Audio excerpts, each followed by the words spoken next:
Assalamualaikum warahmatullahi wabarakatuh. Selamat malam, selamat pagi, selamat siang, salam rayu, salam latis. Selamat berjumpa kembali dengan Indra Aden. Dan terima kasih atas perhatian kawan-kawan semua, atas berkunjung ke Latis dan juga menonton sampai habis. Jangan lupa memainkan telunjuk kanan Anda untuk subscribe, like, share, dan komen. Jadi malam ini kemarin kita berbicara tentang oligarki. Jadi oligarki itu adalah sekelompok yang bekerja sama dengan elit. Jadi elit adalah sekelompok orang yang memiliki kekuasaan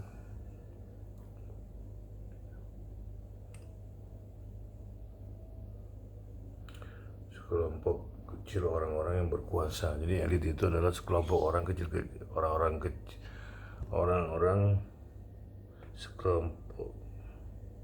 sekelompok elit adalah sekelompok kecil orang-orang yang berkuasa. Jadi elit itu adalah kelompok kecil orang-orang yang berkuasa, yang memiliki power yang sangat kuat, yang menguasai kekayaan atau kekuasaan politik. Itulah disebut dengan elit. Jadi elit itu mendominasi kekuasaan politiknya. Dia melakukan sebuah kebijakan, dia melakukan sebuah peraturan, ketetapan, hingga membuat sebuah undang-undang. Nah, disinilah mereka bermain dalam bentuk kekuasaannya. Juga bisa memindahkan orang, seorang militer, mereka bisa ngangkat siapapun tanpa ada yang menyinggungnya, karena mereka memiliki kekuasaan mutlak untuk mengangkat seseorang. Itulah elit. Nah, elit itu orang-orangnya, tapi kumpulan orang-orang tapi yang sedikit. Seperti itu. Elit itu seperti apa? Pak Ketua Partai, itu elit. Terus Ketua DPR RI, lalu yang memegang kekuasaan di lembaga-lembaga, itu elit. Lalu Presiden, itu elit. Ketua DPR itu elit. Demikianlah yang terjadi. Jadi elit ini adalah sekelompok orang-orang yang kecil, kelompok orang kecil yang memiliki kekuasaan. Itulah elit. Nah, jadi elit ini pun bisa disebut juga oligarki. Setelah mereka memiliki kekuasaan, mereka juga di backup oleh oligarki. Kenapa? Karena mereka butuh uang untuk dalam kampanye segala macam. Nah, jadi oligarki dan elit ini selalu bekerja sama. Mereka tidak pernah mengira. Karena apa? Kebutuhan oligarki atas kekuasaan itu untuk menetapkan otonomi ekonomi mereka. Jadi dibuatlah kebijakan untuk menguasai sebuah lahan seperti batu bara, tambang nikel, timah, dan lain sebagainya. Jadi itu yang terjadi di bangsa ini. Nah, elit itu, nah jadi mereka memiliki kekuasaan politik secara penuh dibandingkan orang-orang yang di bawah mereka. Inilah yang terjadi. Jadi elit ini bukan merupakan kelompok yang kecil, kelompok kecil tapi memiliki kekuasaan yang sangat besar. Karena skupnya tuh negara. Jadi seperti itu. Jadi elit inilah yang memainkan segala kebijakan, peraturan, perundang-undangan. Nah, elit ini selalu memiliki jaringan. Jaringan apa? Untuk menguasai area, mereka harus memiliki orang yang di lapangan, orang yang analisa, orang yang intelijen, jadi ekonomi. Jadi mereka menguasai segala macam link, hingga mereka bisa mengambil sebuah keputusan berdasarkan laporan dari orang-orang di bawah mereka. Jadi hak mereka sangat besar dalam menguasai negara. Nah, elit inilah yang selalu terjadi pada bangsa ini. Selalu membuat kekisruhan, membuat kegaduhan. Inilah yang terjadi. Alhamdulillah. Nah, inilah yang terjadi. Ini ketika sesuatu yang tidak disetujui, mereka demo, bawa massa gitu. Ini kelompok-kelompok orang-orang juga yang di luar kekuasaan, tapi punya kekuatan untuk mengerahkan uh, mengerahkan massa untuk biar pemerintah melihat mereka memiliki kekuatan dan untuk issue war seperti itu. Nah, elit lah yang membuat ini terjadi. Hingga jadi antara elit dan oligarki selalu menjalin hubungan. Oligarki bermain dalam kekuasaan uang atau wilayah industri, wilayah tambang, pokoknya wilayah ekonomi ini mereka yang kuasai. Seperti itu. Nah, lalu kalau elit ini politik, kekuasaan politik yang mereka pegang. Nah, kerjasama inilah yang menghasilkan sebuah kekuatan yang baru lagi yang terjadi, hingga mereka bisa memainkan melalui media, pakai baik bentuk tulisan maupun bentuk video, untuk memperkenalkan diri mereka bahwa mereka itu orang yang baik, orang yang berbuat sesuatu ya. Nah, elit inilah jadi mengarahkan orang untuk berpikir menurut kehendak mereka. Ini bisa kita lihat di zamannya Soeharto, karena diarahkan orang agar mendukung dia, atau diarahkan orang biar acuh pada dia. Nah, ini yang terjadi. Itulah kehebatan elit, karena kekuasaan politik yang dia pegang.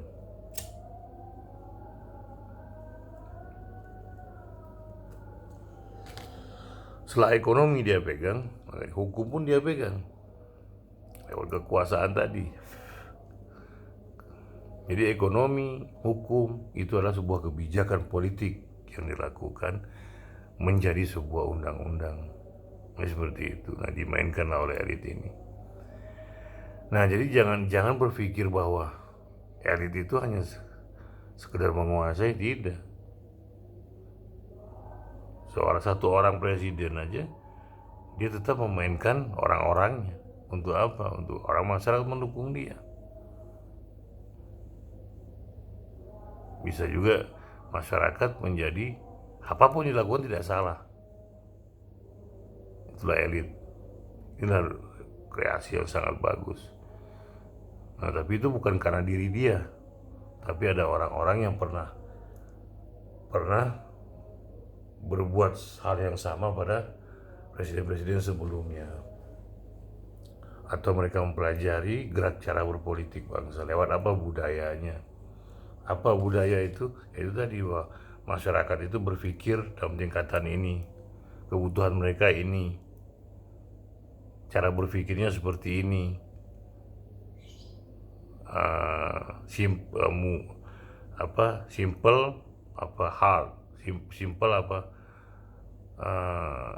kehidupan mereka simple apa enggak, terus dalam ekonomi mereka gimana. Nah, inilah yang diambil alih oleh elit, hingga elit itu bisa mempengaruhi sebuah kekuasaan lewat undang-undang atau kebijakan, entah bermacam-macam bentuk,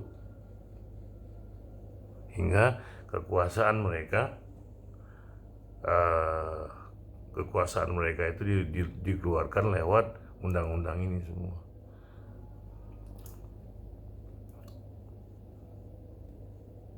Seperti itu. Jadi elit itu adalah sekumpulan orang-orang kecil yang menguasai kekuasaan politik. Itulah elit.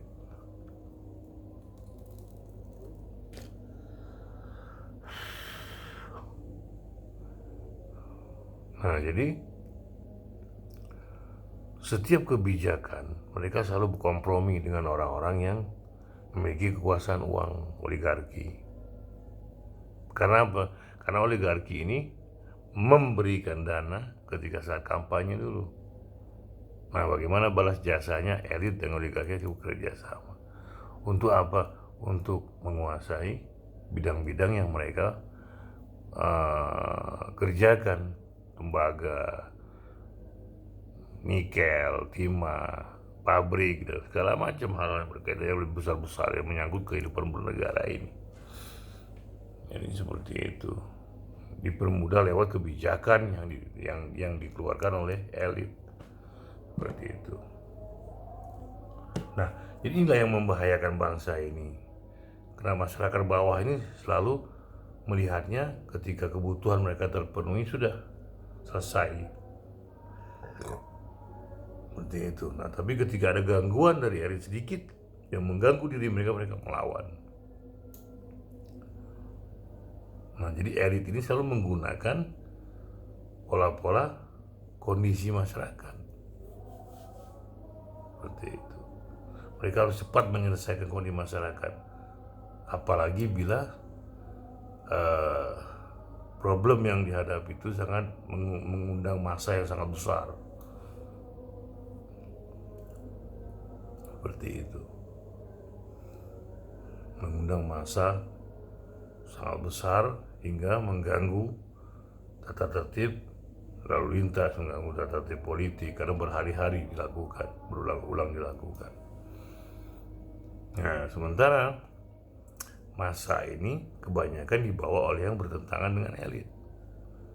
Jadi kumpulan massa, crowd. Jadi crowd ini adalah kumpulan orang-orang yang tidak memiliki ikatan. Selesai acara bubar. Entah mereka dibayar, entah karena mereka memang ingin ikut, ada juga yang hanya sekedar ingin tahu, ada juga yang dibayar, ada juga yang memang tim dari orang-orang yang mendukung aksi demo, elit demo. Ini seperti itu yang terjadi. Nah, jadi kok koneksivitas elit dan negara ini sangat besar. Seperti itu. Nah, jadi permainan-permainan yang dilakukan oleh elit ini dalam menguasai kekuasaannya itu tadi bermain dalam tingkatan-tingkatan kebijakan. Bentuknya seperti undang-undang, TAP, Kepres, Kepmen. Jadi seperti itu. Jadi bentuknya itu selalu berbentuk dengan kebijakan. Gitu. Nah, elit ini selalu ingin menguasai massa. Kenapa? Karena elit itu butuh massa, butuh rakyat. Kenapa? Untuk mendapat dukungan dari apa yang mereka lakukan. Dengan maksud tidak diprotes, tidak dikritik, dan tidak dikatakan salah atau buruk. Karena apa? Demi kelanggengan kekuasaannya. Ini yang terjadi. Nah, tapi elit mengacuhkan sistem pendidikan masyarakat. Kenapa? Karena mereka lebih mengutamakan hal-hal yang dilihat mata. Pembangunan fisik, pembangunan jembatan, jalan, dan segala macamnya. Tol, terus pelabuhan, air, lapangan udara, segala macam. Segala sesuatu yang dilihat, kereta cepat, kereta biasa. Ini yang terjadi. Nah, tapi masyarakat tidak memahami konteksnya. Ketika mereka membangun, ini siapa aja yang bermain di sini? Apakah ada menteri? Apakah keluarga mereka terlibat? Apakah ada main dengan asing? Kenapa mereka main dengan asing? Kenapa harus melakukan itu?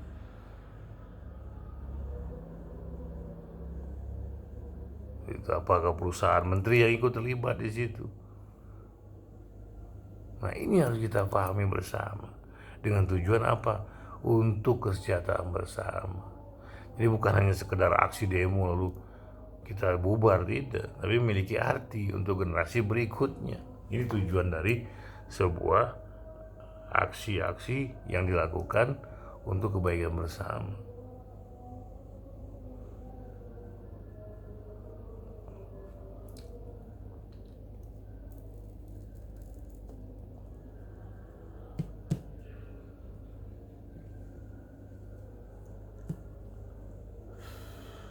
Jadi inilah yang dibawa, inilah yang mereka angkat.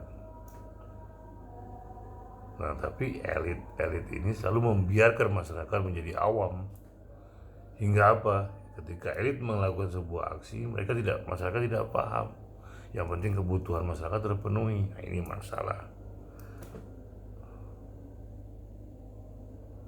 Karena dua gerak ini antara masyarakat dan elit harus bersatu. Kenapa? Karena saling membutuhkan. Untuk apa? Dalam bidang berbagai aspek.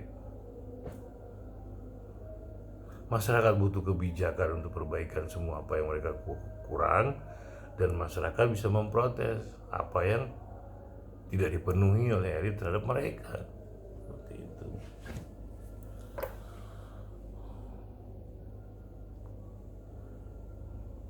Jadi elit itu bukan hanya bekerja tentang pembangunan fisiknya, pembangunan ekonominya, tapi juga pembangunan manusianya, sumber daya manusianya.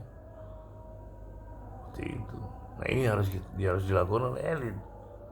Nah, tapi elit ini kadang tidak bisa disentuh. Kenapa? Karena banyak bawahnya yang membackup, hingga segala sesuatu pun tidak bisa, bahkan tidak tersampaikan apa yang kita harapkan.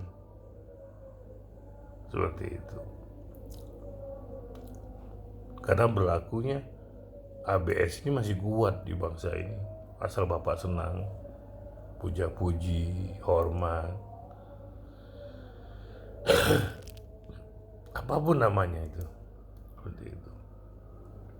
Dan ini sangat membahayakan keberadaan sebuah bangsa. Karena apa? Akhirnya lengah kita, asing masuk, dibelah kita. Selesai semua bangsa negara ini. Jadi kayak gitu. Jadi makanya masyarakat, rakyat bangsa ini harus mulai belajar, baca buku, baca koran, dengarkan berita, baca di media sosial dan di berbagai macam media sosial untuk pengetahuan kita tentang negara, tentang bangsa. Seperti itu. Kan tujuannya bukan hanya untuk elit, tapi untuk diri kita dan generasi di bawah kita. Kenapa? Ya itu tadi. Karena politik ini adalah, bila kita tidak awasi, mereka bisa menggunakan segala macam cara untuk melanggengkan kekuasaan mereka. Walaupun mereka telah keluar, tapi mereka menaikkan orang yang bisa diatur oleh yang sebelumnya.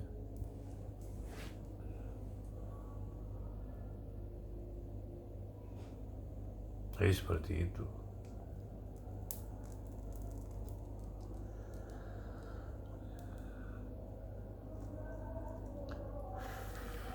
Nah, ini harus kita giatkan. Membaca, mendengar berita, menonton berita, menonton berita, membaca buku, baca koran, dengerin radio, membaca di media, di internet tentang segala sesuatu. Karena apa? Masyarakat pun butuh tentang berita, tentang hal-hal apa yang dilakukan oleh elit, hingga kita tidak terjebak akibat setelah apa yang mereka lakukan. Karena elit ini enak aja meninggalkan masalah-masalah mereka dengan begitu saja. Yang kena makan siapa? Rakyat. Dalam hal apa? Utang, pajak, kebutuhan sehari-hari. Ini harus kita pantau bersama. Gitu. Nah, pembiaran masyarakat seperti ini itu hal yang biasa dilakukan para elit-elit politik. Kenapa? Karena tujuan mereka untuk apa? Untuk melanggengkan eksistensi mereka dalam wilayah-wilayah politik yang ada di bangsa ini. Hingga masyarakat tidak sadar. Hingga masyarakat tidak memahami. Gitu. Padahal tujuan dari bangsa ini adalah mencerdaskan kehidupan bangsa, bukan yang lain. Nah, inilah yang harus kita pahami bersama. Jangan menjauhi politik. Politik itu harus kita dekati. Kenapa? Karena semua hal-hal yang berkaitan tentang kebutuhan pangan, kebutuhan fisik, kebutuhan Ya 5 sehat 4 sempurna itu ada pada bidang kekuasaan. Dan kita jangan juga nggak peduli tentang ini. Karena elit ini diawasi. Bila keasikan, dia akan lupa dengan masyarakat, dengan rakyat. Karena apa? Mereka mempertahankan wilayah mereka untuk dikenal oleh rakyat, biar mereka dianggap sebagai negarawan, kan seperti itu. Tapi masyarakat belepotan cari uang, belepotan mendapatkan kebutuhan sehari-hari, pajak tinggi. Nah, ini masalah buat kita juga. Nah, ini makanya perlu pengawasan, perlunya ada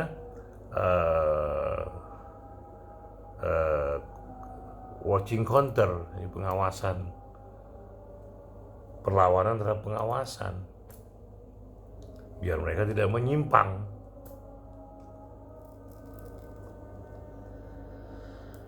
Nah, ini harus dilakukan oleh masyarakat. Makanya saya bilang jangan menjauhkan politik masyarakat. Masyarakat harus mendekatkan dengan diri politik. Karena politik itu tidak kejam. Politik itu bagaikan permainan catur. Tapi bila kita paham dan mengerti arti dari politik dan tujuan politik, jadi segala macam yang kita lihat, yang kita rasakan karena perbuatan orang yang tidak paham tentang politik dan tujuan dari politik, hingga akhirnya mereka berbuat seenak-enaknya gitu. Nah, elit inilah yang harus kita perkuat untuk selalu mengingat rakyat sebagai bagian dari yang terpenting selama dia memerintah. Merajalelanya ke korupsi, merajalelanya kolusi, merajalelanya nepotisme, itu pembagian-bagian harus selalu diawasi. Seperti itu. Karena dalam elit, ketika mereka bermain di politik, mereka cuma berpikir satu, bagaimana saya keluar dengan ketika kekuasaan saya habis, saya nyaman. Yang kedua, mereka dianggap orang, memiliki harta, dan juga memiliki kekuasaan setelah mereka tidak ada, bisa mengatur orang-orang di pemerintahan. Ini membahayakan juga. Iya, kalau baik, kalau buruk gimana? Seperti itu. Nah, jadi elit itu jangan pernah kita tinggalkan. Kita harus awasi terus menerus. Dan masyarakat, mulai bermasyarakat pun jangan meninggali politik. Baca politik, pahami politik. Lewat mana? Radio, televisi, koran, dan media-media sosial, medsos lainnya. Untuk apa? Biar kita paham apa itu politik yang sebenarnya. Hingga tujuan dari politik ini tidak dimanfaatkan oleh orang lain tidak mengerti politik tapi bermain dalam politik. Karena politik itu selalu menggunakan kekuasaan. Orang yang bermain politik pasti punya uang. Kenapa? Sudah berkuasa, dia dilihat orang. Karena apa yang dicari? Kebijakan. Pengaturan dalam kebijakan melalui undang-undang. Ini yang harus kita pahami bersama, bahwa politik itu selalu berkaitan dengan kebijakan. Lewat undang-undang, Kepres, Kepmen, dan seterusnya. Ini harus dipahami. Nah, ini harus kita pahami bersama. Jadi elit ini harus diawasi, karena mereka kelompok kecil yang mengatur seluruh kebijakan dalam negara ini. Di Prolegnas Hankam itu ada pada mereka tentang kebijakan-kebijakan. Hingga apa? Mereka dapat berbuat seenaknya. Seperti itu. Nah, yang membahayakan bila kita tidak awasi adalah ketika mereka bermain dalam lingkaran-lingkaran kekuasaan, menggunakan keluarga mereka, menggunakan perusahaan mereka, menggunakan atas nama negara tapi keuntungan untuk pribadi. Ini harus kita pahami bersama. Makanya saya bilang dari kemarin, jangan terlalu euforia terhadap apa yang ada. Karena apa? Euforia itu membuat kita jadi lengah, membuat kita jadi lalai, membuat kita jadi buta mata hati, hingga kita membuat kita jadi tidak paham. Karena apa? Euforia. Ketika dikritik kita jadi marah juga. Karena apa? Tidak memiliki ilmunya. Nah, jadi hal seperti ini harus dipahami bersama kawan-kawan. Jangan pernah tinggalkan politik, karena politik itu menyangkut tentang kebutuhan, kehidupan masyarakat secara keseluruhan, khususnya di ekonomi, pendidikan. Ini harus kita pahami bersama. Nah, siapa yang mengatur ini? Elit.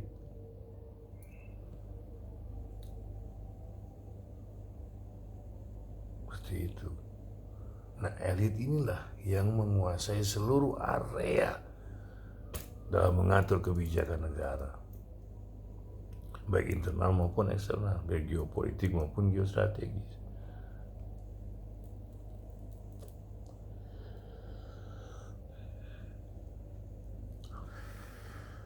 Seperti itu. Ngambil keputusan pun nggak perlu persetujuan rakyat, tapi orang-orang yang ada di DPR, wakil yang telah dipilih oleh rakyat. Seperti itu. Seperti pembangunan ibu kota baru di Kalimantan, itu kan persetujuan DPR. Setuju dengan semuanya. Karena apa? Karena yang mendukung pemerintahan ini adalah semua partai saat ini. Karena apa? Ketakutan sebagian partai hilang wilayah kekuasaannya. Karena wajib thresholdnya 20%. Banyak partai yang tidak mencapai itu, hanya beberapa partai yang dapat itu. Bagaimana biar ini dibantu pemerintah? Yaitu tadi mendukung ibu kota negara baru, IKN, yang bernama Nusantara. Nah, itu yang terjadi. Jadi elit-elit ini selalu memainkan peranannya di daerah abu-abu. Bagaimana mereka nyaman, bagaimana mereka bisa berbuat sesuatu, bagaimana mereka dapat mengamankan diri mereka. Seperti itu. Jadi politik ini adalah mempengaruhi segala aspek kehidupan rakyat dalam bentuk apapun.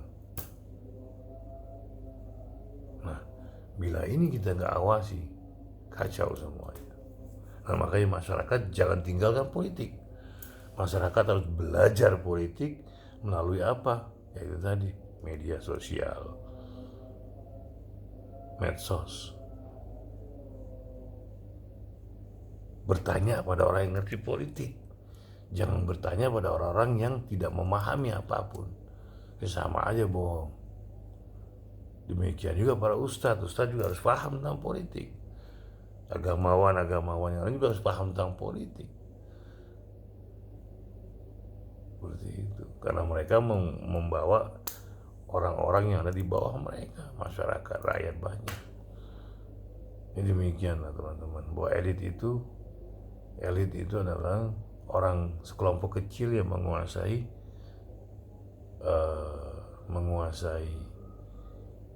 sekelompok kecil yang menguasai kekuasaan politik yang sangat besar. Nah, kebanyakan yang terjadi adalah permainan elit ini selalu dengan oligarki, tidak pernah lepas itu. Karena oligarki butuh dukungan politik untuk apa? Untuk menyamankan mereka lewat apa? Kebijakan, undang-undang.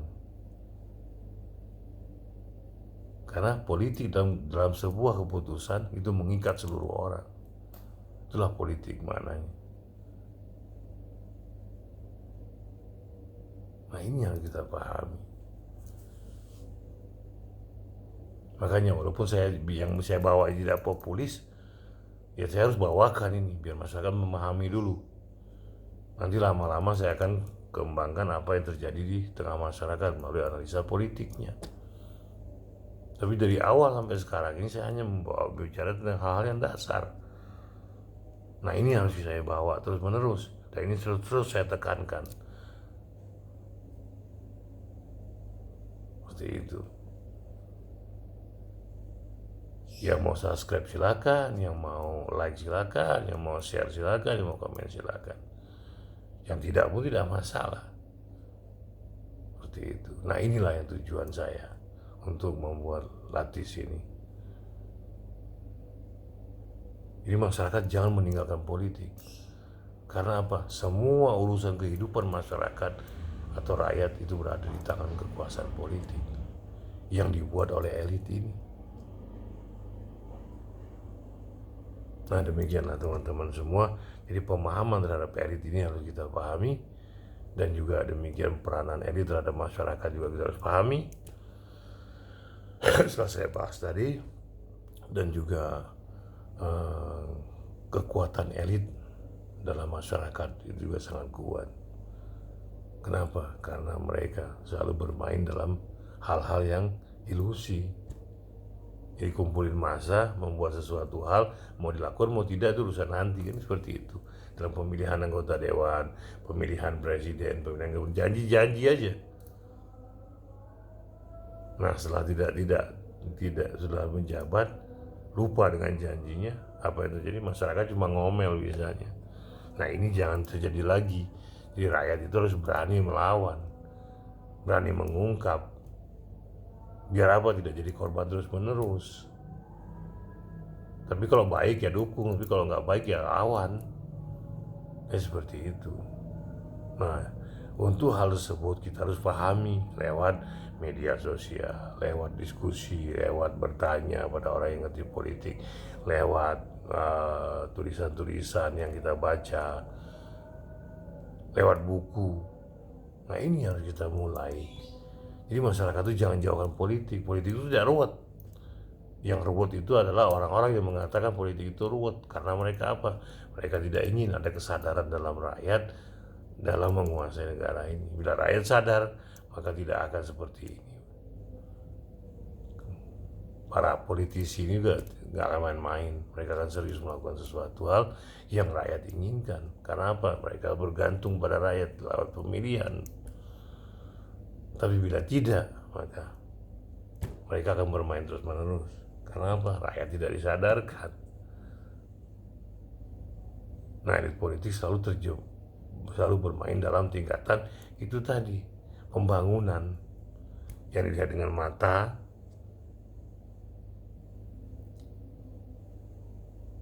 padahal itu sebuah kewajiban mereka melakukan.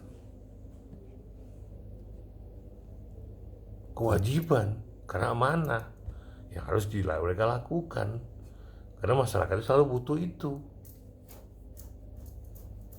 Jalan, pelabuhan, pabrik, tol, kereta api, seperti itu.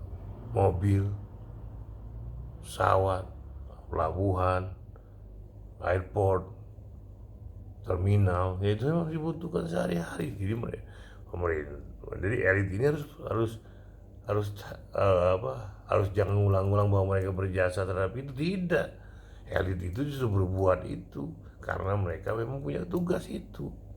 Tugas mereka mensejahterakan masyarakat dan mencerdaskan kehidupan bangsa.